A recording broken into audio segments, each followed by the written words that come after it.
Nak tablet macam iPad Pro tapi harga yang lebih mampu milik? So ini dia, Xiaomi Pad 8 Pro. Kalau tengok skrin dia, serius cantik sebab dia pakai Pro Display 3.2K dengan refresh rate 144Hz. So nak scrolling rasa sangat smooth, nak tengok movie pun rasa puas. Pasal performance, korang jangan risau. Tablet ni guna chipset flagship yang sangat powerful, Snapdragon 8 Elite.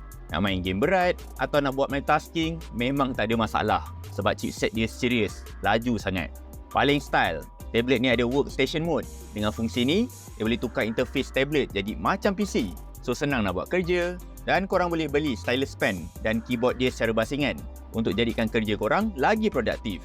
Untuk bateri, dia ada kapasiti 9209 dengan fast charging 67W. So dalam 1 jam je dah full charge. Dan tablet ni pun lengkap dengan quad speaker Dolby Atmos. Ada kamera 50MP yang lawa. Selain ada juga kamera selfie 32MP.